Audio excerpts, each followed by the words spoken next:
Assalamualaikum. So this is 10.3 exercise. It's all about polar coordinates and polar equations. ठीक है, तो first question है plot the point whose polar coordinates are given. Polar coordinates हमारे पास ये है, ठीक है, 1a का. तो आप इसको प्लॉट कैसे करोगे? बेसिकली π/3 बेसिकली 60 होता है ना, 60 डिग्री होता है. तो आप इसको ड्रॉ कर लोगे. एंगल जो है आपका ये है और 2 आपका आर है यहाँ पर. This one is r and this one is theta. तो थीटा तो आपने पता कर लिया. आर जो है वो 2, रेडियस जो है वो तकरीबन 2 है. तो इस तरह से आप ड्रॉ कर सकते हो. अब ये कह रहे हैं कि then find 2 other pairs of polar coordinates of this point. मतलब कि इसी पॉइंट के 2 और पोलर कोऑर्डिनेट्स पता करो कि जिसमें one with r greater than 0, जिसमें आर जो है वो ग्रेटर हो और एक में आर लेस हो. मतलब यहाँ पे तो 2 है ना, 2 इज़ ग्रेटर देन 0. ठीक है, तो ये तो एक हो गया. एक और हम फाइंड करेंगे. सो इसी तरह से -2 के लिए भी करेंगे. सो यहाँ पे हमारे पास 2 इक्वेशंस होती हैं कि जिससे हम और ज़्यादा इसी पॉइंट पर और ज़्यादा पॉइंट्स पता कर सकते हैं. Which is r theta plus 2n pi and radius minus r के लिए थीटा प्लस 2n प्लस 1 पाई. ठीक है, यहाँ पर इवन रख दो सिंपली और यहाँ पर ऑड रखा हुआ है. तो जब मैंने ये करके देखा तो ये देखें मैंने क्या किया है. मैंने r ग्रेटर देन 0 जब किया, मतलब यहाँ पर r ग्रेटर देन 0 है, 2 है, और फिर n जो है वो 1 के इक्वल रखा. 1 0 के लिए तो यही चीज़ बन जाएगी r थीटा, है ना, यही चीज़ बन जाएगी. हमने दूसरा फाइंड करना है तो हमने 1 रख दिया. ठीक है, n जो है वो 1 रख दिया, तो हमारे पास ये बना. अब ये जो बना इसको हम जब कैलकुलेट करेंगे तो 7π/3 बनेगा और 7π/3 पर यही पॉइंट आएगा. देखो मैंने इसको इस तरह से चार्ट पे भी बनाया हुआ है. आप जो है ना यहाँ पर देख सकते हो कि π/3 तो ये है. ठीक है, अब 7π/3 भी यही है. अब आपको इस पर शक हो अगर तो हम करके देख लेते हैं कि कैसे. कि 7π मतलब ये एक तरीका है चेक करने का कि 7π/3 को हम रेडियन में चेंज कर लेते हैं. ठीक है, रेडियन में एक तरीका ये भी है, दूसरा भी बताती हूँ. और 60 और ये 042. ओके, सो 420 हमारा है ना. तो 420 यहाँ पर क्या आएगा? आपको पता है कि ये पूरा 180 है, ये पूरा 360 है, राइट. ये पूरा 360 है. तो 360 में 60 ऐड करोगे तो 420 बनेगा. यानी कि ये एंगल जो है वो यही आएगा दोबारा से. और रेडियस हमारा 2 है, तो यही पॉइंट पर हमारा वापस से यही पॉइंट आ जाएगा. ठीक है, और दूसरा तरीका ये भी होता है कि आप जो है ना π/3 मतलब इतना डिस्टेंस पे π/3 बन रहा है, फिर इतने डिस्टेंस पे 2π/3, फिर इतने और डिस्टेंस पे 3π/3 विच इज़ पाई. ठीक है, यूं यूं यूं और फिर इस तरह से यूं यूं यूं करके करोगे तो मतलब 1 2 3 4 5 6 और फिर 7. समझे, इस तरह से भी देख सकते हैं. ठीक है, और अनदर वन जो हम लोगों को लेना था r लेस देन के लिए, लेस देन 0 के लिए, तो हमने ये वाला फॉर्मूला लिया. ठीक है, मैंने n जो है वो यहाँ पर भी 1 ही लिया है, तो मेरे पास आ गया 3π. और फिर ओवरऑल सॉल्व किया तो -2, 10π/3. अब आपको शक होगा कि 10π/3 पे भी यही पॉइंट आ रहा है कि नहीं आ रहा. तो यही आएगा. ठीक है, कैलकुलेट कर लो चाहे तो. कैसे? 10 ये अच्छा देखने वाली बात है. 10π/3 यहाँ पर नहीं बनेगा. एंगल यहाँ पर 10π/3 नहीं बनेगा. चाहे तो आप कैलकुलेट कर लो.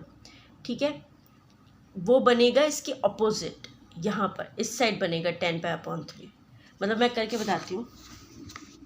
10π/3 को डिग्री में अगर हम चेंज करें,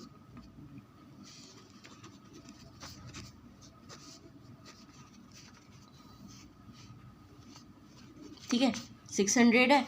सो 600 आप जब देखोगे ना 360 और फिर बाद में यहाँ पर आएगा 600 बेसिकली.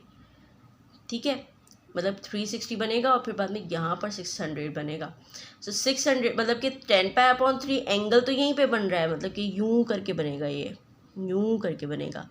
लेकिन अब क्योंकि हमारा रेडियस माइनस में है तो इसलिए अगर हम प्लस के लिए देख रहे होते तो यहाँ पर बनता, लेकिन हम क्योंकि माइनस में देख रहे हैं तो उसका उलट हो जाएगा, राइट। तो यहीं पर आके रुकेगा हमारे लिए। मतलब समझ रहे हैं आप? जैसे जब हमने प्लस के लिए देखा, अगर हमारे पास 2,10π/3 होता तो हम यूं करके देखते, ठीक है। यहाँ पर आता हमारा 2π दिस, ठीक है। लेकिन माइनस है इसलिए इस साइड बनेगा, ठीक है। तो यहीं पे हमारी सुई अटकेगी, यहीं पर आएगा, ये पॉइंट भी यहीं पर आएगा। तो दिस इज़ द थिंग कि हम पोलर कोऑर्डिनेट्स को एक ही पॉइंट पर देख रहे हैं, ठीक है, मल्टीपल पोलर कोऑर्डिनेट्स को। सो ये मैंने जो है वो दूसरे पॉइंट के लिए भी मैंने मतलब मुझे शक था कि पता नहीं ये हर एन के लिए ट्रू है कि नहीं, तो मैंने क्या किया, मैंने जो है वो दूसरा एन भी रख के देखा। मैंने जो है ना 0 को रख के देखा, तो 0 रख के देखा तो पाई आ रहा था, तो पाई जो है वो कैलकुलेट करके 4π/3 आ रहा था। तो यस 4π/3 भी मेरा यहीं पे है, ठीक है। और माइनस में मेरा रेडियस है तो वही वापस जाके 2 यहीं पे आएगा, ठीक है। अच्छा, अब हम दूसरा इसी तरह से क्वेश्चन देख लेते हैं कि 1b जो है बेसिकली वो ये पॉइंट है 3π/4। सो 3π/4 मेरा बेसिकली यहाँ पे बना देती हूँ, 3π/4 मेरा जो है 3π/4 जो है ना, मतलब पॉजिटिव 3π/4 मेरा कुछ इस तरीके से है, ठीक है, यहाँ पर है। तो हमें तो -π/4 चाहिए, तो आप इसको देखोगे कैसे, 3π/4 ऐसे है ना, इतना आ रहा है ना, और हमारे यहाँ पर π/4 बच रहा है, राइट। तो हम अब इसको उस पे देखेंगे, मतलब कि यहाँ से शुरू करो, नेगेटिव है ना, क्योंकि नेगेटिव 3π/4 है, हमें वो देखना है। तो यहाँ से शुरू करो, ठीक है, मतलब कि दिस विल बी द -3π/4। समझ में आ रहा है? मतलब कि 3π/4 पॉजिटिव अगर हम देख रहे होते ना तो पॉजिटिव तो 0 से लेके यहाँ तक यहीं पे आएगा, ये एंगल बनेगा। लेकिन जब हम नेगेटिव देख रहे हैं तो उलट देखना होता है, यहाँ पे से शुरू करोगे और यहाँ पर ख़त्म करोगे 3π/4, राइट, सही है। और इसको देखने का तरीका मतलब एक तो मैंने आपको बताया कि आपने 3π/4 यूँ देखा और π/4 इतना बच गया ना, तो इसी तरह से यहाँ पर भी π/4 को इतना बचा लोगे तो ये चीज़ पूरी की पूरी -3π/4 बचेगा बेसिकली। तो ये हमारा -3π/4 आ गया, ठीक है। अब हमने क्या करना है, 2 कोऑर्डिनेट्स और फाइंड करने हैं, एक r बड़ा हो एक r छोटा हो। सो r जब बड़ा होगा तो ये इक्वेशन लगाएंगे, r जब छोटा होगा तो ये लगाएंगे 0 से, सही है। सो मैंने अप्लाई कर दिया, n = 1 रखा इसमें, तो 5π/4 आ गया। और 5π/4 को मैंने जब चेक किया यहाँ पर तो 5π/4 यहीं पे आ रहा था जहाँ पर -3π/4 आ रहा था, तो रेडियस भी सेम ही होगा, ठीक है। सो रेडियस 1 ही आ जाएगा। अच्छा, फिर मैंने क्या किया, मैंने शक की बिना पर n = 2 रख के देखा कि n = 1 के लिए हो रहा है, 0 के लिए हो रहा है, 2 के लिए होगा कि नहीं होगा। तो ट्रू था, ये 2 के लिए भी 13π/4 आ रहा था, which is also equal to 5π/4, ठीक है। तो वो भी एंगल यहीं पे बन रहा था। अच्छा, फिर मैंने r <0 के लिए जब चेक किया तो मैंने 0 रखा जब, तो मेरे पास ये आ रहा था -1, π/4।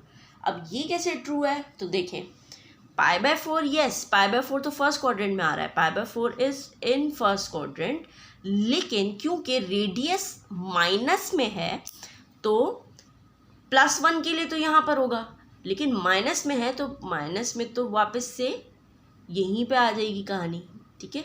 मतलब कि माइनस में है ना तो माइनस में यहीं पे आ जाएगा। तो यही पॉइंट के लिए सारे कोऑर्डिनेट्स जा रहे हैं। फिर मैंने क्या किया, मैंने और भी पॉइंट्स रख के देखे, तो 9π/4 वो भी इक्वल उसी के था। अब मैंने ये करके देखा, यहाँ पर मेरे पास रेडियस भी माइनस में था एंड एंगल भी माइनस में था। अब क्या ये भी इसके लिए भी ट्रू है कि नहीं, सो देख लेते हैं 7π/4 के लिए इक्वल है कि नहीं, ठीक है। 7π/4 बेसिकली मेरा यहाँ पर आ रहा था, ठीक है। करके देख सकते हैं आप लोग। वैसे ही जो 2 तरीके मैंने आपको बताया, एक तो ये कि π/4 को आप रख के चेक कर लें, मतलब कि π/4 के अकॉर्डिंग। तो एक π/4 यहाँ पर आएगा, दूसरा π/4 बेसिकली π/2 बन जाएगा, मतलब कि 2π/4 इज़ इक्वल टू π/2 एक्चुअली। और फिर 3π/4 यहाँ पर आएगा, 4π/4 इज़ पाई। तो यानी कि 1 2 3 4 5 6 और 7, ठीक है। 7π/4, 7π/4।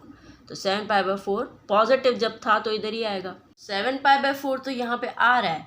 अब -7π/4 कहाँ आएगा? तो आपने ये देखा कि 7π, बल्कि मैं कलर पेंसिल से करती हूँ, देखिए 7π/4 आपका यहाँ पे आ रहा है, ठीक है। तो अब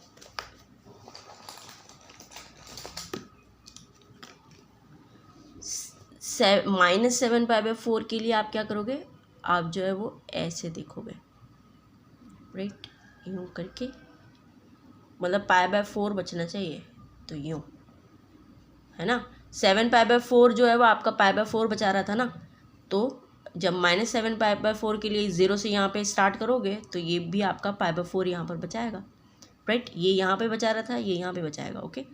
सो अब यहाँ यानी कि -7π/4 भी इसी लाइन में, ठीक है। और रेडियस हमारा -1 है, सो 1 के लिए यहाँ पे होता, ठीक है। 1 पे यहाँ पे ड्रॉ करते हैं, लेकिन क्योंकि -1 है तो यहीं पे हमारा पॉइंट आ जाएगा, यहीं पे हमारा पॉइंट बन जाएगा।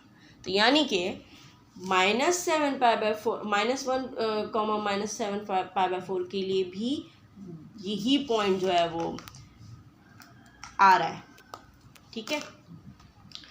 अच्छा, अब नेक्स्ट क्वेश्चन करते। अच्छा, ये 2A वगैरह आप लोग कर लेना, क्योंकि इनको मैंने काफ़ी कोई तफसील से आप लोग को समझा दिया, सही है। क्वेश्चन नंबर 4 में बोल रहे हैं plot the point whose polar coordinates are given, then find the Cartesian coordinates of the point. So भाई सिंपल है, ए वाला काम तो आपको वही पुराना वाला करना है कि 5π/4 आपको पता है कि क्या है, ये है बेसिकली π/4, 5π/4, और √2 माइनस का √2 जो है वो आपका रेडियस है। तो डेसिमल में रखे और फिर इसको ड्रॉ कर देना, ठीक है। ये तो कोई बच्चों वाला काम है। अब आपने क्या करना है, ये बोल रहे हैं कि find the Cartesian coordinate of the point. तो x is equal to r cos theta हमारी कार्टेशियन जो है ना एक्स वाई की फॉर्म में होता है, ओके। और पोलर जो होता है वो थीटा और रेडियस की फॉर्म में होता है, एंगल और रेडियस के, ओके। सो कार्टेशियन के लिए x और y हैं, तो x और y किसके इक्वल है? R cos theta and r sin theta. अब आपके पास एंगल भी गिवन है, रेडियस भी गिवन है, पुट करो और फिर get the answer, get 1 and 1। Cartesian coordinates basically 1 and 1 है, ओके। और 6 बहुत इजी था इसलिए मैंने किया नहीं। 6 बेसिकली वही सब चीज़ें थी जो अभी हम करके आए। सो अब हम क्वेश्चन नंबर 12 देखते हैं। क्वेश्चन नंबर 12 का क्वेश्चन क्या था? Yes, sketch the region in the plane consisting of points whose polar coordinates satisfy the given condition, ठीक है। अब आपने बेसिकली यहाँ पर जो है ना इस रीजन को ड्रॉ करना है, ठीक है। स्केच द रीजन, बेसिकली ये जो आपको दिया हुआ है ना, आपको इसे ड्रॉ करना है, ठीक है। अब कैसे करोगे? देखो, r ग्रेटर देन 1 है ना, तो पहले तो आप जो है ना सर्कल को बना लो, ठीक है। सर्कल बना लिया। अब ये बोल रहे हैं r ग्रेटर देन 1 है, ठीक है। तो ये 0 है, ये हमारा 1 हमने ले लिया, ठीक है। तो r जो है वो ग्रेटर देन 1 है, यानी कि रीजन का जो बेसिकली हमें डिस्टेंस लेना है वो 1 से ग्रेटर लेना है, ठीक है। और पाई से 2π हमारा एंगल है। सो यानी कि पाई हमारा यहाँ पे होता है, राइट, और 2π हमारा यहाँ पे होता है। तो मतलब कि 0 से पाई यहाँ पर और पाई से 2π यहाँ पर। तो यानी कि हमें जो रीजन चाहिए वो ये चाहिए, सही है। देखें ये 1 से बड़ा भी है, रेडियस 1 से बड़ा भी है, ठीक है, और एंगल भी हमने बिल्कुल सूटेबल लिया है। सो हमें बेसिकली ये पूरा रीजन चाहिए, ये पूरा रीजन। सही है, ये था इस क्वेश्चन में, ये करना था। और बाकी अगर हम ये वाला क्वेश्चन देखें और प्रैक्टिस करेंगे तो इंशाल्लाह और क्लियर होगा। सो ये रेडियस के लिए पहले मैं ड्रॉ कर लूँ 1 2 3 1 2 3, ठीक है। सो 1 से लेके 3 तक का हमारा रेडियस है, ठीक है, मतलब कि इस एरिया से इस एरिया तक एक ये ले लिया, ठीक है, और एक ये ले लिया, ठीक है। एक ये 1 वाला रेडियस है और ये 3 वाला रेडियस का सर्कल है, ठीक है। अब ये बोल रहे हैं π/6 से 5π/6 को ड्रॉ करो। π/6 क्या होता है? π/6 बेसिकली होता है 30 होता है। सो 30 शुड बी देयर, ठीक है। तो इधर से 5π/6 तक लेना है, तो 5π/6 यहाँ पर होता है, ठीक है, 5π/6 एंड दिस वन इज π/6। सो हमारा जो रीजन है वो ये है पूरा, ये पूरा है, ये 1 रेडियस से 3 रेडियस तक, और एंगल भी हमारा बिल्कुल सूटेबल है। मतलब कि आप देख रहे हो ना, ये मैंने कौन सा रीजन लिया है, ये बेसिकली लिया है मैंने ये लिया है, ठीक है। मतलब एंगल हमारा ये है और रेडियस हमारा 1 से लेकर 3 तक। सही है, तो इसी तरह से दूसरे भी क्वेश्चंस हो जाएंगे, बहुत इजी है ये। सही है। अच्छा, question number 14 is important one, कि इसमें जनरली आपको जो है वो फाइंड करना है, find the distance between the points with polar coordinates this one and this one. तो ये जनरलाइज किया हुआ है। क्वेश्चन नंबर 13 में तो पॉइंट्स दिए हुए हैं आपको, तो बेसिकली है ना, आप इसके अंदर अगर इसका जो आंसर आएगा उसके अंदर क्वेश्चन नंबर 13 के पॉइंट्स पुट भी कर दोगे ना, तो वो हो जाएगा क्वेश्चन नंबर 13। लेकिन ये जो है वो जनरल फॉर्म है, सही है। सो करना ये है आपको, find the distance between the point ना। तो डिस्टेंस फार्मूला आपको बचपन से ही पता था कि कार्टेशियन कोऑर्डिनेट का डिस्टेंस फार्मूला जो है वो बेसिकली ऐसा था, ठीक है। ये तो आपको बचपन से आप पढ़ के आए हो ए लेवल्स वगैरह में, सही है। कार्टेशियन कोऑर्डिनेट्स आपके पास, आपको पता है कि एक्स और वाई बेसिकली इसके इक्वल होते हैं, तो 1 के लिए ये और 2 के लिए ये, ठीक है। पोलर कोऑर्डिनेट्स आपको दिए हुए ये और ये, ठीक है।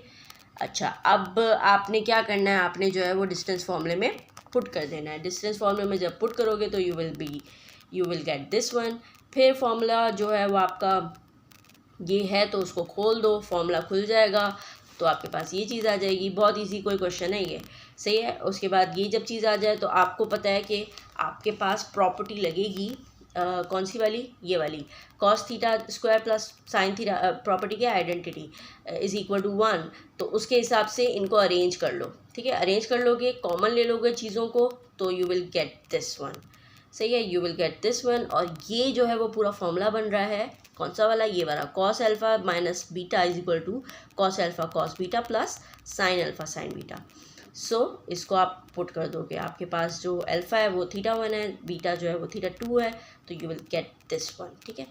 सो बहुत कोई मज़े का क्वेश्चन था ये। डिस्टेंस फॉर्मूले से आपने बेसिकली क्या निकाला है, आपने जो है वो distance between the points with polar coordinates निकाले हैं, ठीक है। सो अब आगे बढ़ते हैं। Question number 19, identify the curve by finding the Cartesian equation for the curve, ठीक है। तो बेसिकली आपको जो है ना इसको कार्टेशियन कोऑर्डिनेट्स में आपको कन्वर्ट कर देना है, आइडेंटिटी लगा लगा के, ठीक है। मतलब कि ये जो आपके पास पोलर कोऑर्डिनेट्स, पूरा पोलर सिस्टम दिया हुआ है ना आपको, इसको आपको कार्टेशियन में कन्वर्ट करना है ताकि आप आइडेंटिफाई कर सको कि ये है किस चीज़ की इक्वेशन। तो मैंने क्वेश्चन नंबर 19 उठाया क्योंकि ये थोड़ा सा अजीब सा लग रहा था। तो cos 2 थीटा, ठीक है, इसके इक्वल होता है, बचपन से पढ़ रहे हैं आप लोग, पुट कर दोगे, सॉल्व करोगे, ठीक है। अजीब सा लग रहा था नहीं, ये अजीब सा बिल्कुल भी। सो पुट करोगे और फिर बस you will get this one, और sorry you will get this one, and आपको पता है कि X is equal to this one होता है, Y is equal to this one होता है, और आपने जस्ट पुट कर देना है। आपको पता है हाइपरबोला जो है वो इसके इक्वल होता है, हॉरिजॉन्टल हाइपरबोला। सो आपने बस ये बोल देना है कि this is horizontal hyperbola centred at origin, ठीक है, ऑरिजिन पर है ना, वरना वो दूसरी वाली कहानी होती है एच के वाली ना, सेंटर कुछ और होता है। तो सही है। सो ये सिंपल सा था, और इससे आगे पीछे जो है क्वेश्चन वो भी इजी है। अच्छा, क्वेश्चन नंबर 24 में अभी आपने क्या किया, आपने पोलर सिस्टम को कार्टेशियन में कन्वर्ट किया ना, आप कार्टेशियन को पोलर में करोगे। तो ये आपके पास है, आपने इसके अंदर आपको पता है Y is equal to r sin theta होता है, तो आप पुट कर दोगे, स्क्वायर था तो स्क्वायर स्क्वायर कर दिया, ठीक है, और फिर बाद में सॉल्व करोगे, सिंप्लीफाई करोगे, you will get this one, ठीक है, कोसेक थीटा कॉट थीटा। ये भी बच्चों वाला था, मुश्किल नहीं था। आगे बीच वाले क्वेश्चंस भी आराम से कर लोगे। Okay, so the question is for each of the described curves decide if the curve would be more easily given by a polar equation or a Cartesian equation, then write an equation for the curve. देखते के साथ ही अगर मैं इसकी बात करूँ, a circle with radius 5 and centre 2 3, मुझे देखते के साथ ही लग रहा है मैं इसको पोलर सिस्टम में क्यों कन्वर्ट करूँ। आराम से जब स्टैंडर्ड इक्वेशन मेरी लग जाएगी तो कार्टेशियन इक्वेशन लगाऊंगी, ठीक है।